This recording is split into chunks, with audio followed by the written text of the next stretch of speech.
नमस्कार दोस्तों, स्वागत है आपका हमारे YouTube चैनल एग्ज़ाम ओरिएंटेड में। तो आज हम आपके लिए लेकर आ गए हैं इलाहाबाद हाई कोर्ट के लिए हिंदी का प्रैक्टिस सेट। तो चलिए बिना किसी देरी के शुरू करते हैं। तो पहला क्वेश्चन है, निम्नलिखित प्रश्न में 4 विकल्पों में से उस सही विकल्प का चयन करें जो बताता है कि इसमें से कौन सी भाषा की सबसे छोटी इकाई है। तो इस क्वेश्चन का आंसर क्या होगा? इस क्वेश्चन का आंसर होगा ऑप्शन नंबर डी, वर्ण भाषा की सबसे छोटी इकाई है। ठीक है, अगले प्रश्न की ओर आते हैं। निम्नलिखित प्रश्न में 4 विकल्प दिए गए हैं, जो विकल्प सबसे सही हो उसका चयन करते हुए बताएं कि हिंदी भाषा की उत्पत्ति हुई है। तो हिंदी भाषा की उत्पत्ति कहाँ से हुई है आपको ये बताना है। तो ये शॉर्ट से यानी संस्कृत से। ठीक है, अगले प्रश्न की ओर आते हैं। संस्कृत से हिंदी में प्रयुक्त मूल शब्द से वर्तमान स्थायी तद्भव रूप तक बदलने के माध्यम में संस्कृत के अशुद्ध या टूटे फूटे रूप में प्रयुक्त होने वाले शब्द क्या कहलाते हैं? तो ये शब्द कहलाते हैं अर्थ तत्सम। अगले प्रश्न की ओर चलते हैं। निम्नलिखित प्रश्न में 4 विकल्पों में से उस विकल्प का चयन करें जो दिए गए शब्द का पर्यायवाची की दृष्टि से सही हो। तो हिमांशु का हमें पर्यायवाची बताना है। तो हिमांशु का पर्यायवाची क्या होगा? निशाचर। ऑप्शन नंबर ए निशाचर। ठीक है, अगले प्रश्न की ओर चलते हैं। निम्नलिखित प्रश्न में 4 विकल्पों में से दिए गए शब्द के विपरीत अर्थ वाला विकल्प चुनिए। तो अंतरंग का क्या होगा? बाहिरंग। Option number C. अगले प्रश्न की ओर चलते हैं। निम्नलिखित अनेकार्थी शब्द का दूसरा अर्थ बताइए। अजन्मा। तो अजन्मा का बताना है हमें। अनेकार्थी होता है ईश्वर। ठीक है, अगले प्रश्न की ओर चलते हैं। निर्वात का समानार्थी शब्द है। तो निर्वात का समानार्थी शब्द क्या होगा? बिना हवा वाला। अगले प्रश्न की ओर चलते हैं। निम्नलिखित प्रश्न के 4 विकल्प दिए गए हैं, जिनमें से उस विकल्प का चयन करें जो दिए गए वाक्यांश का एक शब्द है बिना पलक गिराए हुए। तो इसका आंसर बताना है आपको। तो इसका आंसर होगा अनिमेष। अगले प्रश्न की ओर चलते हैं। निम्नलिखित प्रश्न में 4 विकल्पों में से दिए गए शब्द के विलोम अर्थ वाला विकल्प चुनिए। तो अश्लील का विलोम होता है श्लील। ठीक है, अगले प्रश्न की ओर चलते हैं। इसमें त्रुटिपूर्ण वाक्य है। तो इसमें से कौन सा त्रुटिपूर्ण वाक्य है? ठीक है, हमारी दूधशाला में शुद्ध गाय का घी बिकता है। मिलावट सिद्ध करने पर, ये तो नहीं है। 5,000 रुपये का पुरस्कार प्राप्त करें, ये भी नहीं, कोई त्रुटि नहीं। पहले वाले में त्रुटिपूर्ण है, पहला वाला वाक्य त्रुटिपूर्ण है।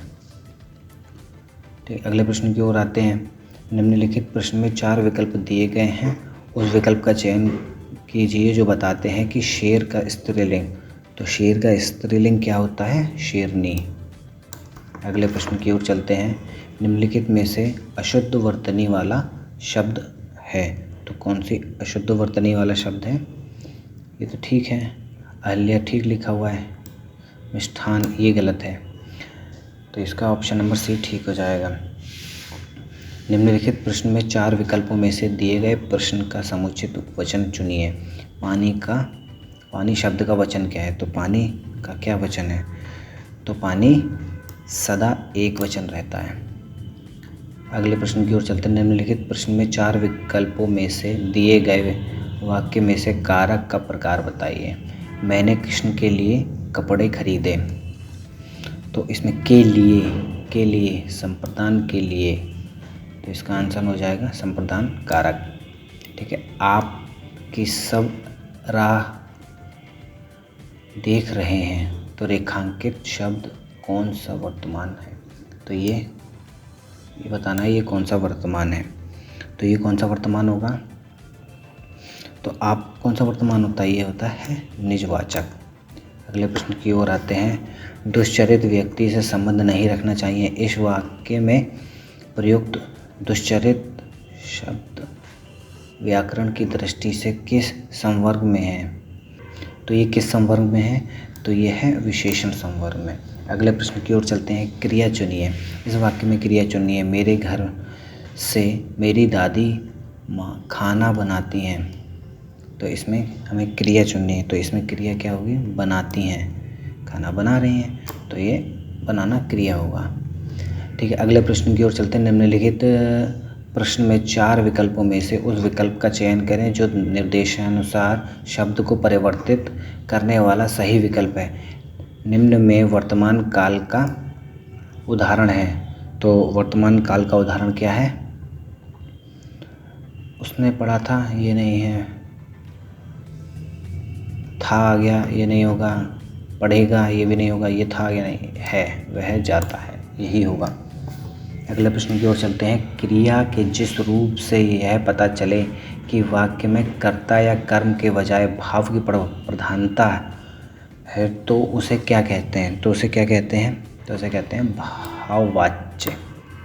अगले प्रश्न की ओर चलते हैं। तो अगला प्रश्न है। निम्नलिखित में 4 विकल्पों में से उस सही विकल्प का चयन करें जो रेखांकित शब्द का सही भेद हो। रानी अत्यंत सुंदर गाती है। इसमें हो जाएगा ऑप्शन नंबर क्रिया विशेषण। तो यहाँ पे एक गद्यांश दे रखा है जो कि प्रश्न 71 से प्रश्न 75 तक के लिए प्रश्न उसमें जवाब देना है। आप इसका स्क्रीनशॉट ले लीजिए तथा इसको पढ़ लीजिए। उसके बाद मैं इसके आंसर्स आपको बता देता हूँ।